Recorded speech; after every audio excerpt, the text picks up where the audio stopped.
Igreja, paz do Senhor. Que bom que você conseguiu chegar hoje aqui nessa noite, amém? Tenho certeza que você o Senhor, o Espírito Santo já começou a trabalhar no seu coração. Assim como eu já estava no altar, já derramando na presença de Deus. Igreja, vamos abrir a palavra do Senhor em João 11, versículo 35.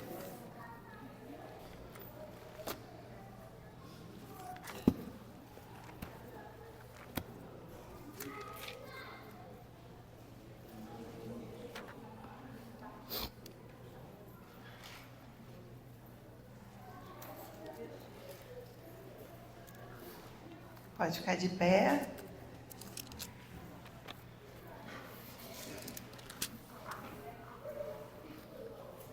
Amém? Todos acharam? João 11, 35. Amém? Todos com a Bíblia aberta? Versículo que o Senhor nos deu nesta noite. Jesus chorou. Amém? Feche seus olhos. Senhor, obrigada, meu Pai, por esta oportunidade na Tua casa de poder proclamar as verdades do Teu reino, Senhor. Eleva os meus olhos para o monte, Jesus, onde virá, Senhor, toda a inspiração do Espírito Santo de Ti, Senhor. Que não seja nada do homem que venha ser falado nesta noite, apenas o Teu Espírito Santo, Senhor. Toma os corações neste lugar, que venha esvaziar, Senhor, das preocupações, do trabalho, das coisas que estão preocupando, dos problemas, das angústias, das mágoas, Senhor, para que o Senhor possa encontrar espaço para poder trabalhar, Senhor, neste lugar. E é o que eu te peço, Senhor. Tua presença é bem-vinda neste lugar. Tu és bem-vindo neste lugar. E começa a operar, Senhor, nas nossas vidas. E todo impedimento, toda distração, caia por terra, em nome de Jesus. A igreja diga amém. Pode sentar, igreja.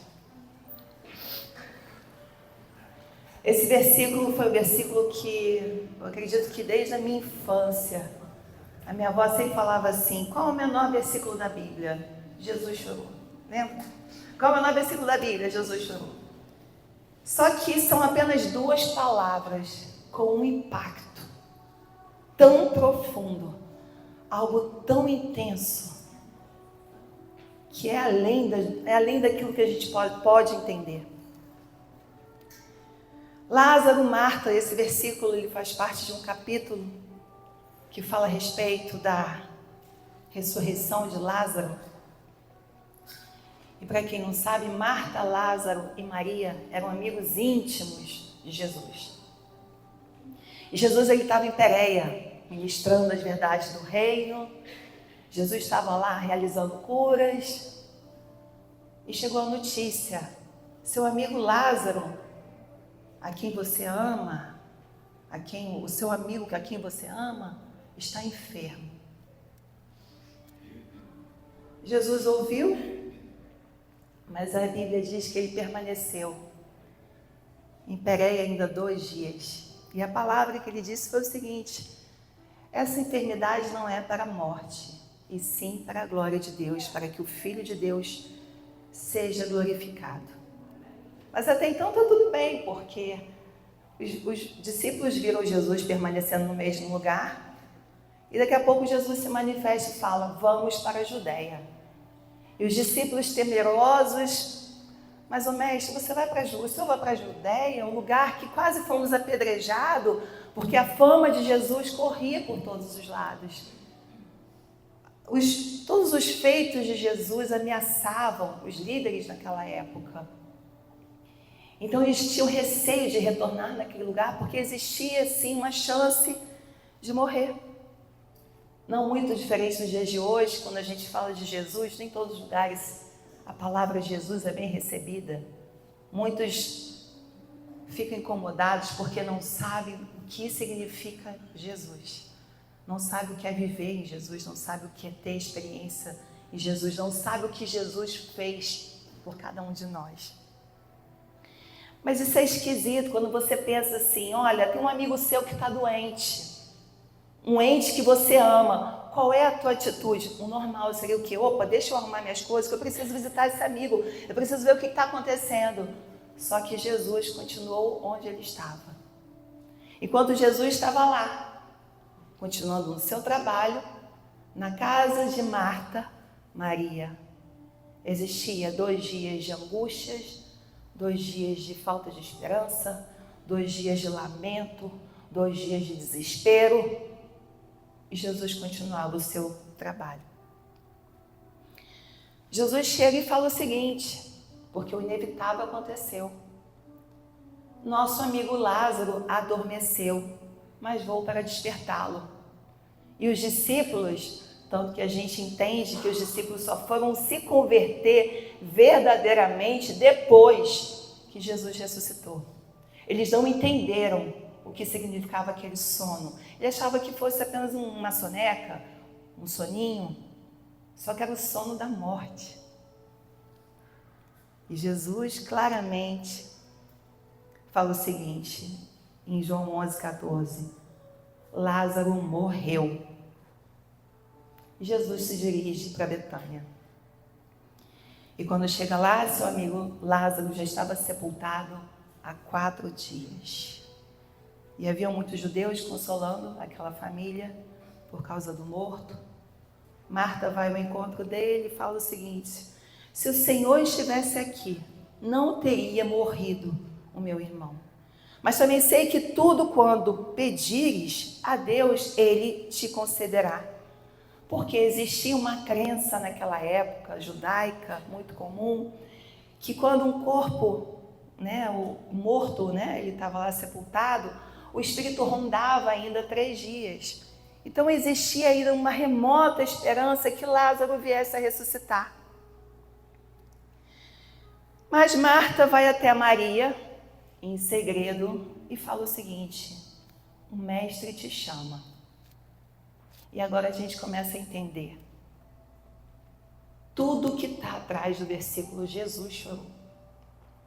João 11:32 fala, quando Maria chegou ao lugar onde estava Jesus ao vê-lo, lançou-lhe aos pés, dizendo, Senhor, se estiveras aqui, meu irmão não teria morrido. Jesus vendo-a chorar, e bem assim os judeus que a acompanhavam. Isso aqui, gente, mostra como Deus, a humanidade de Deus em relação a nós, agitou-se no espírito e comoveu-se. E perguntou, onde o sepultaste? Eles lhes responderam, Senhor, vem ver. Jesus chorou. E os judeus, quando viram Jesus chorando, falaram, vede como ele o amava. Porque é um pouco inacreditável, inaceitável quando você vê que aquele homem poderia ter curado Lázaro, ele poderia ter estado ali antes. Bastava um toque de Jesus que aquele homem poderia ter sido curado. Ele não poderia estar ali sepultado há 4 dias, já cheirando mal. Então, quando eles viram Jesus chorando, foi como um bálsamo naquele lugar. O lamento de Jesus foi como um banho de consolo. Porque muitas vezes achamos, igreja, que estamos sozinhos e achamos que Jesus não se compadece da nossa dor. Quando a gente olha os milagres do Velho Testamento, você vai ver que sempre eram recompensas pela fidelidade, pela obediência. Mas quando você vai ver os milagres que aconteceram no Novo Testamento, no Evangelho da Graça, nessa nova aliança que hoje nós vivemos, você vai ver que é para gerar, sabe o quê? Recomeço. Reconstrução. Algo novo. Os milagres que Jesus faz hoje na tua vida, não é por obediência, é oportunidade de você recomeçar algo que você nunca viveu. Quando a gente olha na Bíblia, a gente vê alguns servos do Senhor que choravam e receberam respostas de Deus. Isso no Velho Testamento também. Quando fala do rei Ezequias, por exemplo, que recebeu a notícia que estava gravemente doente, iria morrer.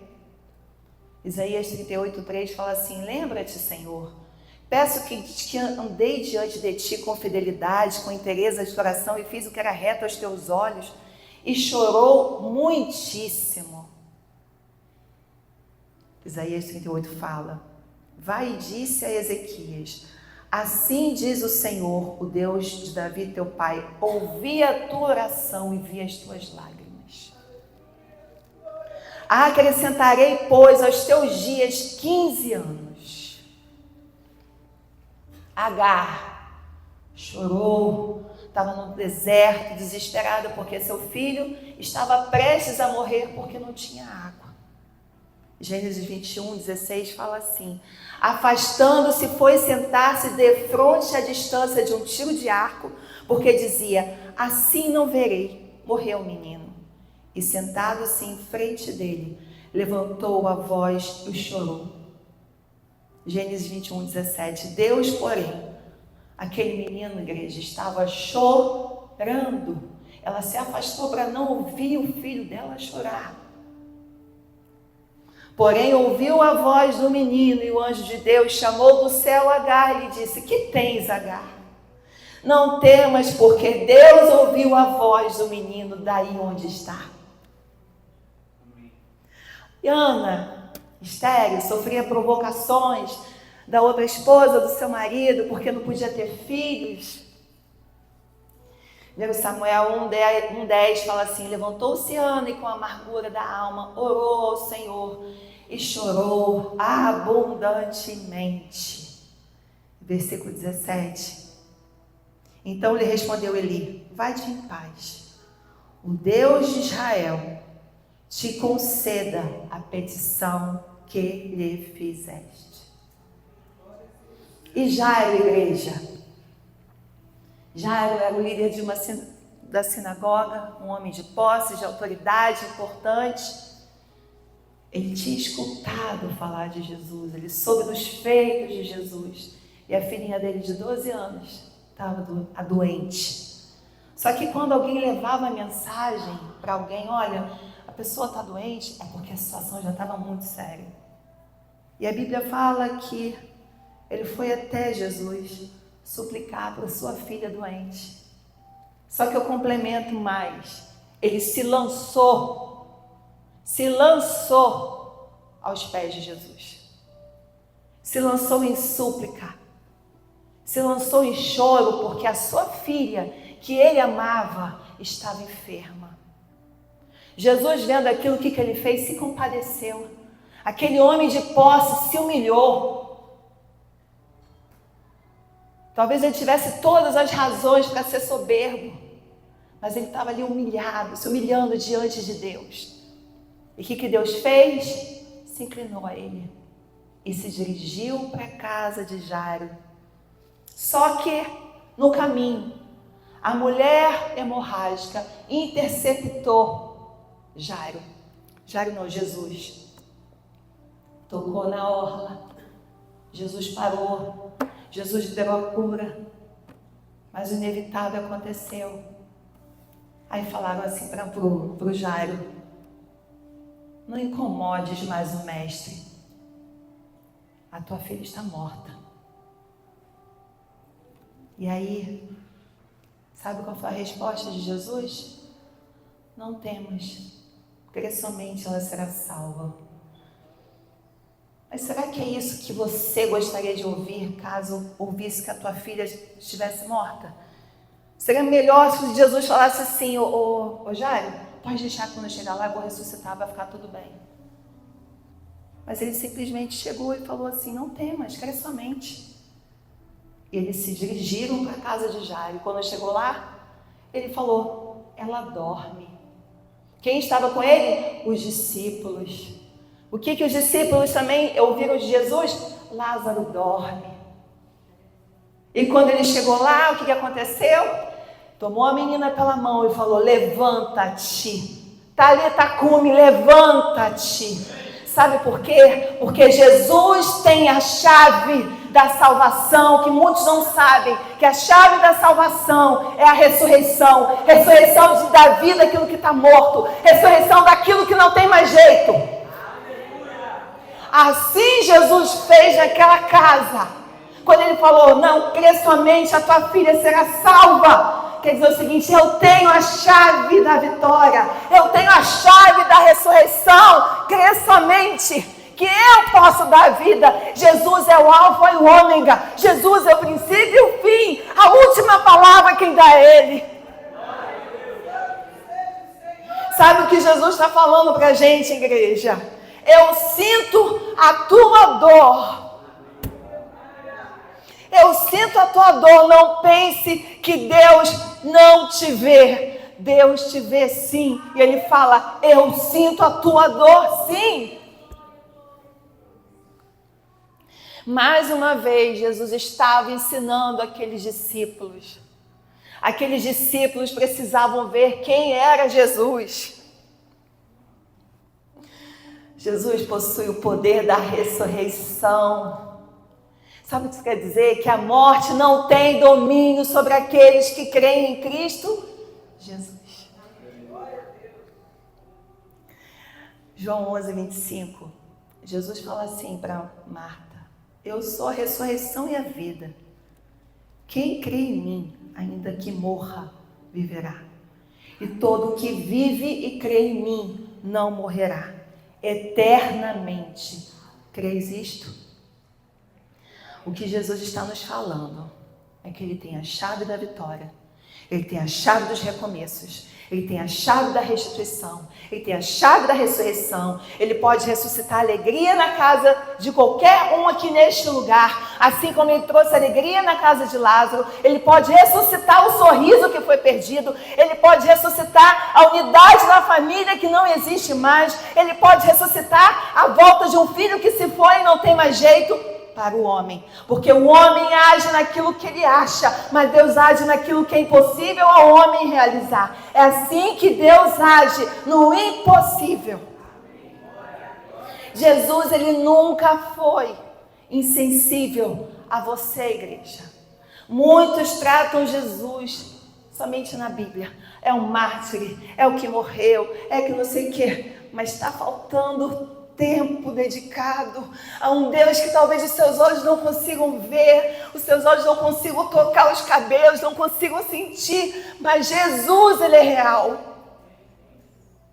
O que tem acontecido é que as pessoas têm se dispersado, o coração está disperso do reino de Deus, porque não estão vivendo a realidade, o que Jesus veio fazer, o que Jesus significa para mim e para você. Jesus, Ele está vivo no nosso meio e as pessoas estão brincando, as pessoas não têm mais mudança, não tem transformação de vida, não tem mudança de caráter, porque não creem que Jesus é real, porque se crescem que Jesus é real, se crescem que Jesus é real, a gente não teria que está aqui constantemente levando a palavra, porque já está viva. A palavra do Senhor é viva e eficaz. Aí as pessoas falam, não, mas ele é insensível. Olha a minha luta, ele não vê o que eu estou sentindo. Olha quanta coisa que eu estou passando. E ele está cego, eu estou pedindo, porque as pessoas pensam isso. Não pensam isso não. Talvez não falem isso. Mas lá no seu subconsciente, quando a gente começa a esmorecer, quando a gente começa a perder o propósito, quando a gente começa a mudar o nosso alvo, é porque você perdeu totalmente a sua fé. Isaías 59 fala o seguinte: eis que a mão do Senhor não está encolhida para que não possa salvar, nem surdo o seu ouvido para que não possa ouvir. Mas as vossas iniquidades fazem separação entre vós e o vosso Deus, e os vossos pecados encobrem o rosto de vós, para que vós não ouça. O que isso quer dizer? Ele está falando. E o que está acontecendo? As iniquidades estão tampando os nossos ouvidos.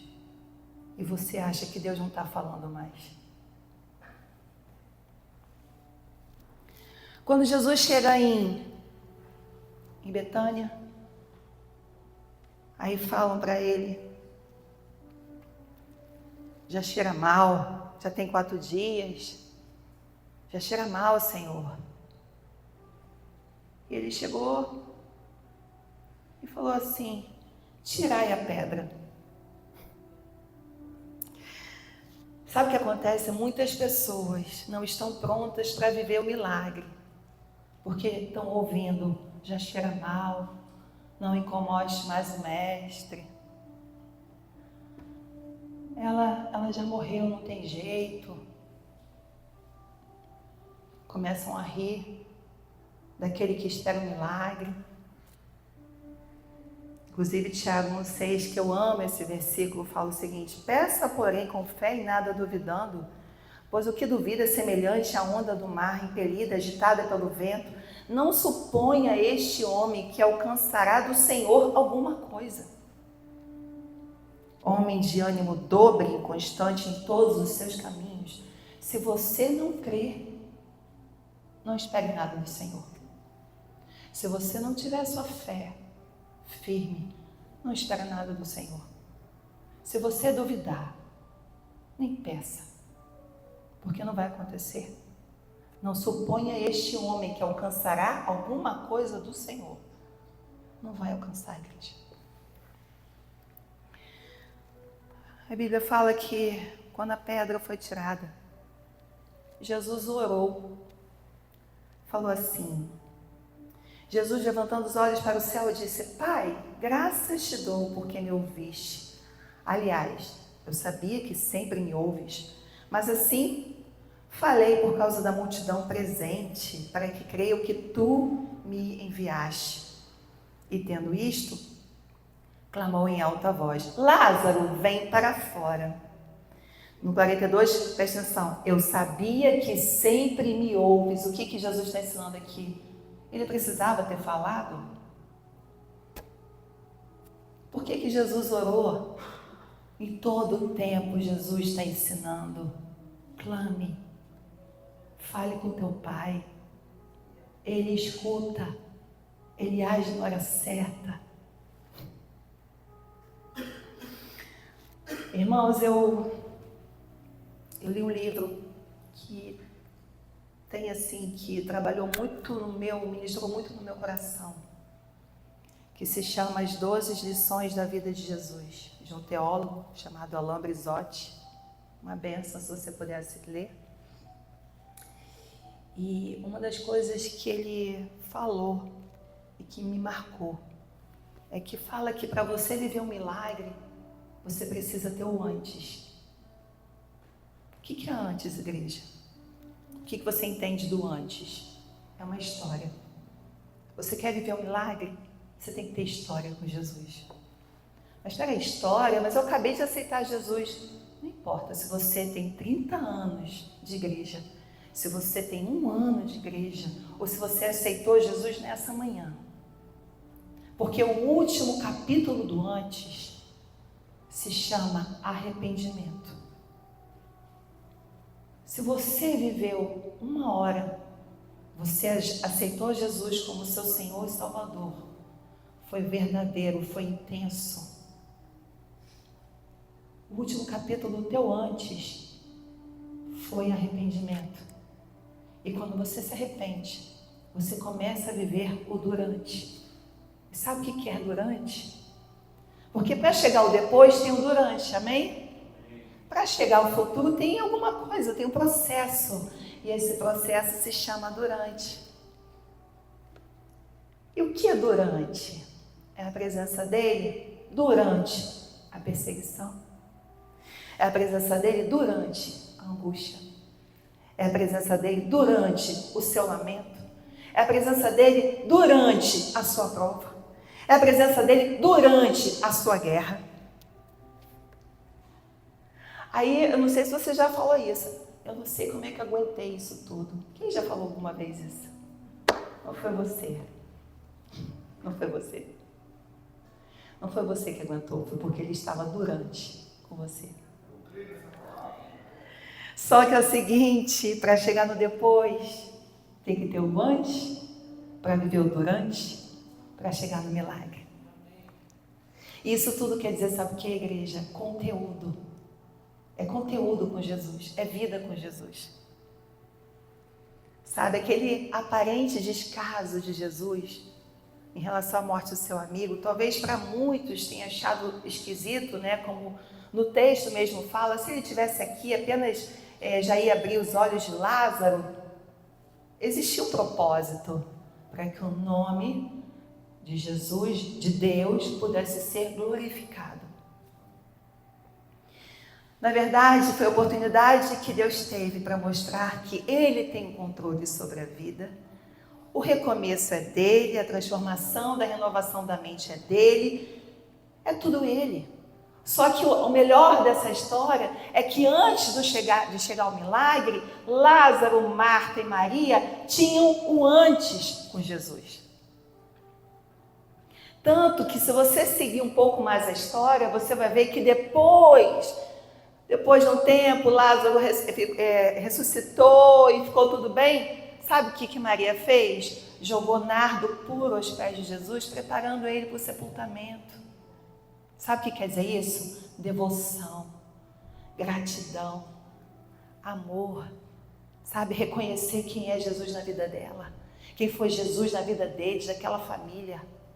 Foi isso que Jesus fez. As pessoas que têm vida com Jesus, as pessoas que vivem milagres com Jesus são gratas. Vivem com gratidão no coração. Não vivem murmurando, reclamando. Reconhece a mão de Jesus. Deus não é acessível. E aí, tendo dito isto, chamou em alta voz: Lázaro, vem para fora. No 44 fala assim: saiu aquele que estivera morto, tendo os pés e as mãos ligados com ataduras e o rosto envolto num lenço. Então lhe ordenou Jesus: desatai-o e o deixai-o ir. Agora entra a nossa parte, igreja. Jesus não podia ter mandado Lázaro sair daquela gruta sem atadura. Ele é Deus. Sim ou não? Lázaro, saia. Lázaro já podia estar inteiro, sem nada no rosto, nada daquilo. Mas o que Jesus fala? Desatai. Sabe por quê? Porque Jesus, ele age no impossível. O possível quem faz é o homem. Se o homem não desatasse Lázaro, talvez houvesse uma grande chance daquele homem morrer asfixiado. Porque o homem, quando ele era sepultado, ele era envolto com ataduras, tinha banho de essência, era todo coberto. Quanto tempo que aquele homem ia ficar atado? O que Deus está falando é o seguinte: o milagre eu faço, mas para viver no milagre, o possível é você que faz. Como é que eu faço isso? Agora eu vou contar uma história. Uma história que fica palpável para vocês entenderem. E que é um testemunho que alguns aqui neste lugar já estão acompanhando. Vocês imaginam um casamento destruído, morto, cheirando mal. Não vou falar 4 dias não, mas talvez anos e anos. Com muita mágoa, muita ferida, muitas palavras duras, feridas abertas. Talvez para o homem, impossível. Porém, um ali se posicionou. Um começou a viver uma história com Jesus. Então começou o antes a acontecer. E esse antes, o último capítulo se chamou o quê? Arrependimento. E esse casamento foi algo que, talvez para eles, o próprio casal, nunca imaginava que tivesse jeito. Porque Muitas palavras, quando são lançadas num casamento, criam feridas tão abertas, tão profundas, que às vezes, se não for um milagre, não tem como resgatar o amor.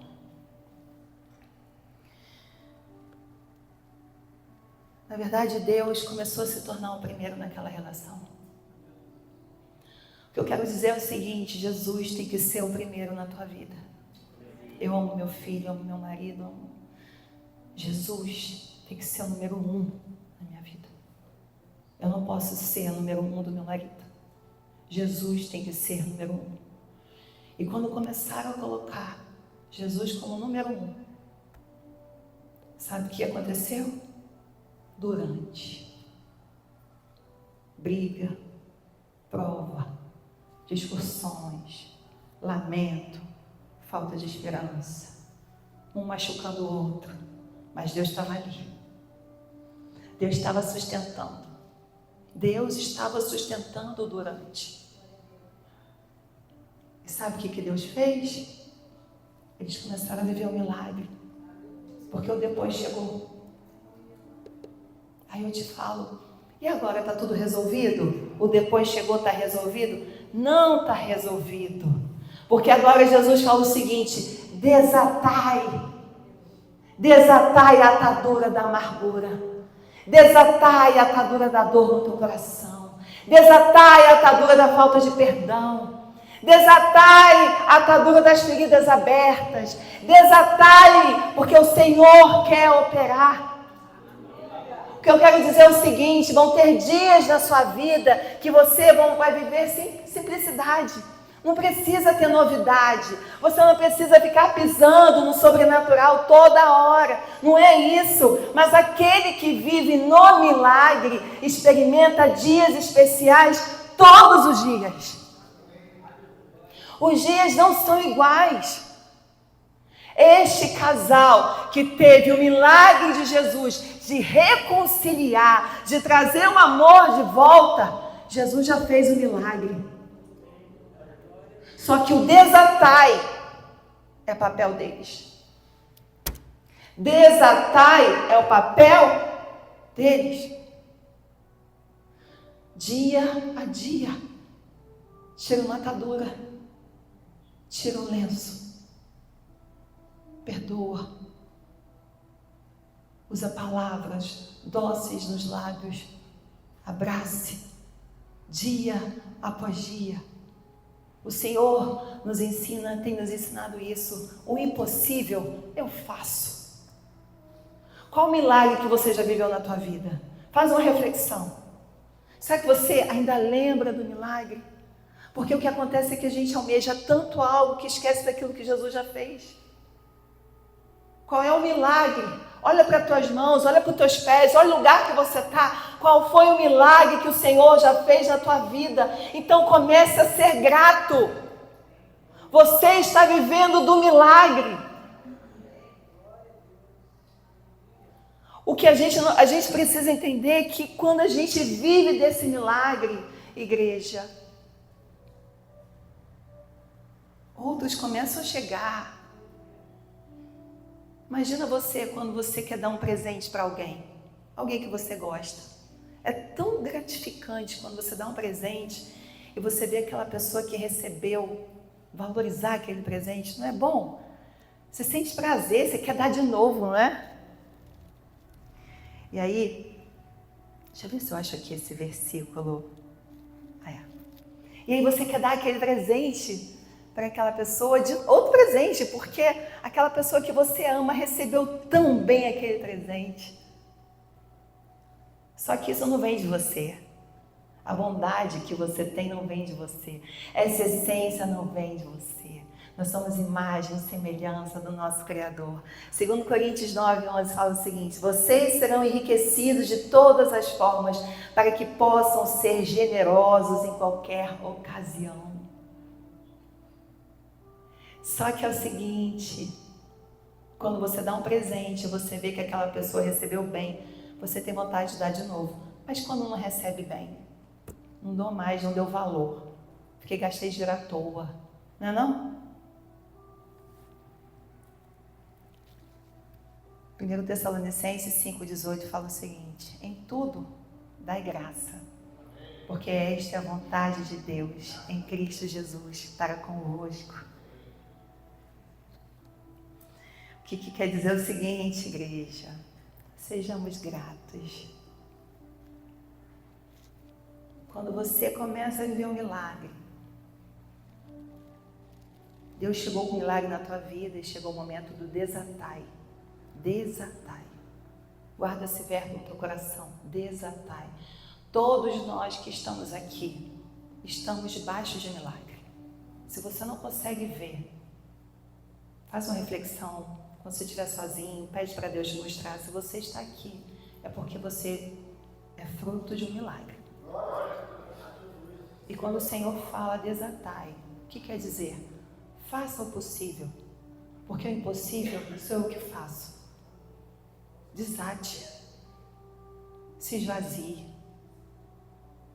A gente quer viver o milagre no dia seguinte, parece que já tudo se foi embora, como se já não tivesse valor, como se perdeu. Mas por quê? O desatai ficou de lado. E sabe o que é o desatai? Faça o seu possível. O possível é fácil para você realizar. O milagre deixa com Deus. O desatai é eu e você. E quando você faz o desatai acontecer, a chama da presença de Deus não se apaga. A presença de Deus não se afasta. Deus fecha as feridas. Deus apaga a mágoa da tua alma. Deus traz perdão para o teu coração. Deus restaura os teus sonhos, que talvez estejam esquecidos. Deus restaura o seu valor. Deus traz luz à verdade. Deus une o que está separado. Deus dá bênçãos dia após dia. Deus faz os impossíveis. O Deus de milagre não para de realizar. Eu já vi muitos casos de pessoas que viveram milagres e se perderam no caminho. Eu vi irmãos sendo curados de uma doença impossível aos olhos do homem e voltar para o pecado e a doença voltar. Eu já vi pastores com experiências com Deus e se perderem. Casamentos que pediram para Deus restaurar o casamento, fazer isso, aquilo, e se perderam. Na verdade, todo mundo quer um milagre, mas ninguém está pronto para fazer o depois. Então, a mensagem que eu deixo para você: dá tempo de você recuperar o milagre que você tem na sua vida e aguardar o próximo chegar. Porque Deus, Ele surpreende. Deus, Ele resgata. Então, quando você entende que você tem um antes com Jesus, antes. Igreja, eu não estou preocupado como é que está a sua vida esses dias. Eu quero antes, um segundo. Este segundo, antes. Se você tiver um antes com Jesus, arrependido de você não estar na presença de Deus, de perder aquilo que Deus tem reservado para você, de estar vivendo um deserto amargo, é porque você não está vivendo antes, igreja. Deserto todo mundo passa, mas o deserto é o durante. E quem está com Jesus, Jesus não abandonou no deserto. Sempre tem uma fonte te esperando. Sempre tem uma fonte te esperando. Viva o antes, para que o durante ele esteja contigo, para que você possa viver o depois, que é o seu milagre.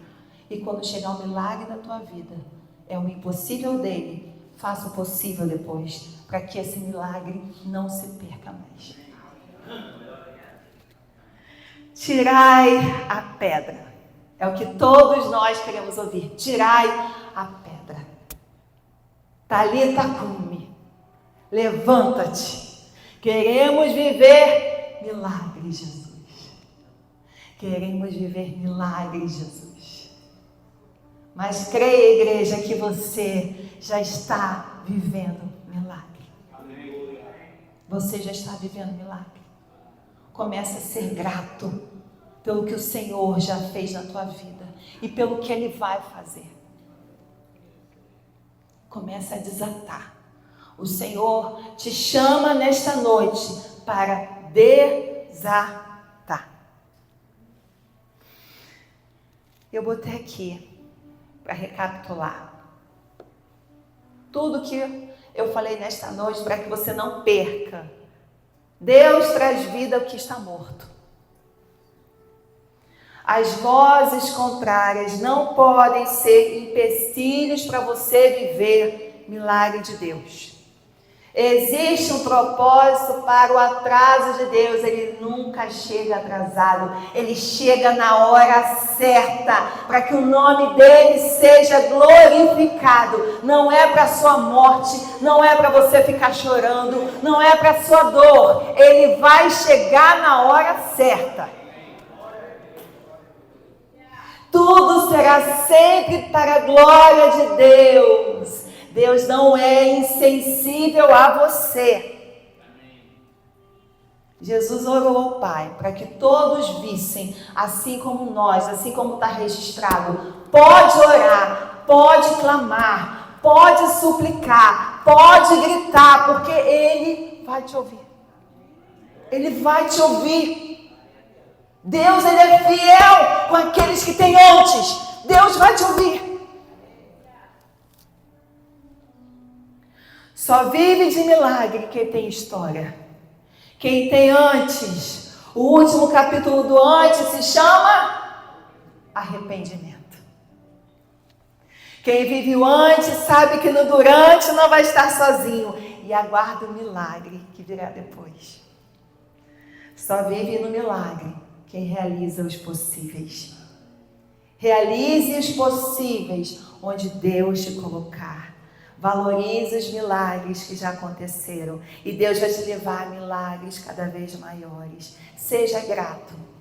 E não esqueça, igreja, quando Jesus subiu aos céus, Ele enviou um Consolador. Consolador é aquele que te consola na dor. Jesus chora com você. Não pense que a tua dor está passando sozinha. A dor de Jesus ao ver Maria se lançando aos pés dele. Ele viu o preço do pecado. Hoje o nosso choro de luto é o preço do pecado. A nossa dor é o preço do pecado. Mas Ele chora com você. Ele está com você. Em nenhum momento Ele vai te abandonar. Deus não te abandona. Se você não tem vivido ainda uma relação real com o Senhor, em nome de Jesus, deste lugar, que o Senhor venha tocar no teu coração, porque viver em Deus é viver transformação diária. Quem vive em Deus tem mudança de caráter, você não pode ser o mesmo. Quem vive em Deus exala um perfume diferente. Quem vive em Deus não usa a boca para amaldiçoar, não usa a boca para fofocar, não usa a boca para falar de alguém. Quem vive em Deus usa os seus olhos para aquilo que edifica.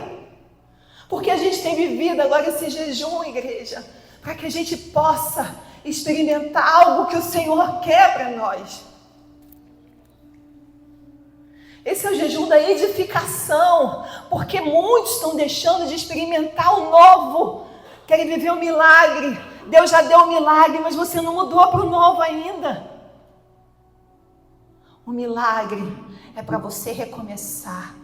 O milagre é reconstrução do teu caráter. O milagre chega, é porque o Senhor se compadeceu de você. O milagre chegou, porque Ele olhou para você e Ele não aguentou mais. Ele sente a tua dor. Chegou a hora de eu fazer o impossível. meu filho. Creia que se você vive algo real com Jesus, algo real com Jesus, creia, igreja. Creia, não é uma palavra, eu não estou falando sem experiência. Esses dias agora a gente passou pelo culto da família. Todos nós temos impossíveis. Todos nós colocamos os nossos impossíveis na mão de Deus, porque não temos força mais, não há força, não há garra, não há ânimo. E quando não existe isso, é porque chegou a hora de Deus realizar. O que você precisa entender, que Deus te chama para fazer o possível, porque o impossível é com Ele. Enquanto você tentar fazer o impossível, enquanto você tentar tomar o lugar de Deus, sabe o que vai acontecer? Você vai se cansar no meio do deserto, você vai morrer de sede no meio do deserto, e você vai cair e não vai conseguir se levantar, porque você não entendeu ainda que o impossível é Ele que faz. Não é o homem, é Deus que faz o impossível. É só Ele que abre o mar vermelho, é só Ele que dá vista aos cegos, é Ele que tem a honra. Não é homem que leva a honra de ninguém. A honra é dele. A honra é dele, tudo é para ele, somente dele. Enquanto o homem quer levar a honra, não vai chegar a lugar nenhum, vai padecer no deserto. A honra é do Senhor. O Senhor está te chamando para viver algo novo, o desatai, o milagre, tirar a pedra, mas você, crente, tem que se posicionar. Vamos nos posicionar. Deus não aguenta, Deus não suporta soberbo. Quando aquele homem se lançou aos pés de Jesus, líder da sinagoga, homem de poder e de autoridade, ele se humilhou. E Jesus se inclinou, Jesus foi tocado por ele. Porque Deus não vê o que você tem. Deus não vê o que você é. Eu tenho isso, eu tenho aquilo. Deus não quer saber disso. Por isso que o que importa para o Senhor é o teu antes. Porque o antes mostra como está aqui, ó. Deus quer isso aqui, igreja. Deus quer isso aqui. Não desperdice.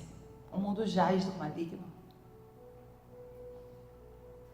Por isso que a gente está aqui clamando pelos nossos. A nossa família é do Senhor. A nossa casa é do Senhor. O seu trabalho é do Senhor. As suas finanças é do Senhor. As oportunidades que vão acontecer vão vir do Senhor. A guerra que vier sobre a tua vida não vai te abalar, porque são provas que o Senhor vai forjar o teu caráter. Então vem do Senhor. E quando vier a tentação, você não vai se abalar, porque o Senhor vai estar contigo durante nesta batalha. Ele está contigo até a consumação dos séculos. É promessa do Senhor que Ele vai estar contigo até o final, e também será salvo tu e a tua casa. Aonde você colocar os teus pés será abençoado, onde você colocar as suas mãos vão prosperar, porque Deus é com você. Deus não é homem para que minta, mas Ele é real, Ele é verdadeiro. Deus, Ele é fiel, e Ele tem uma promessa para nova vida de Botafogo. Ele tem uma promessa para você que chegou aqui nesta noite e vai alcançar o teu milagre, porque eu creio no meu Deus impossível, o Deus que manda tirar a pedra. Eu creio nesse Deus, Senhor. Toda a glória é tua. Toda a glória é tua, Jesus. Toda a glória é tua, Jesus. Toda a glória é tua, Jesus. Abaixa a sua cabeça, igreja.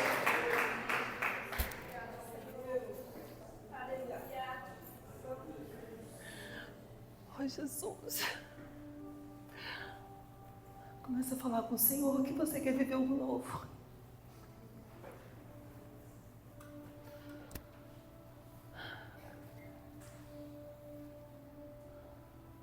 Jesus. A glória é tua, Jesus.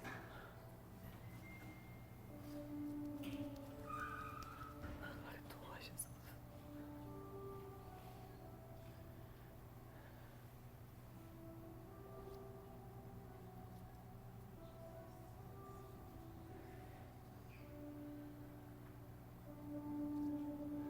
Jesus amado, começa a operar neste lugar, Senhor. Vai tomando os corações. Vai renovando, Senhor. Vai renovando, Jesus, porque não há outro igual a Ti. Oh, Jesus, nós estamos aqui diante de Ti, Senhor, esperando o nosso milagre.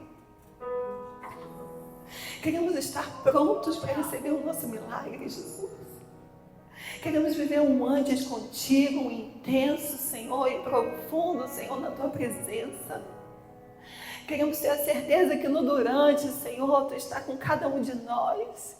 Que a perseguição, que a guerra, Senhor, que as provas, Senhor, não vão nos abalar. Oh, Jesus, blinda o nosso coração nesta noite. Nos fortalece.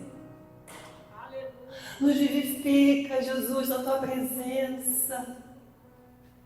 Enxuga, Jesus, as nossas lágrimas neste lugar, para que possamos, Senhor, viver o novo que o Senhor tem reservado.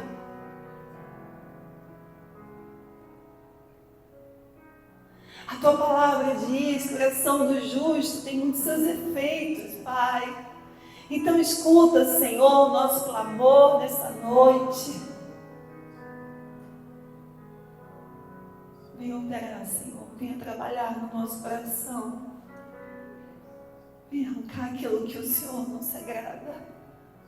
Para que o Senhor possa encher da Tua presença. Para que o Senhor possa trabalhar no nosso interior, na nossa mente, nos nossos lábios, nos nossos ouvidos, nos nossos olhos, Senhor. Precisamos de Ti, Jesus.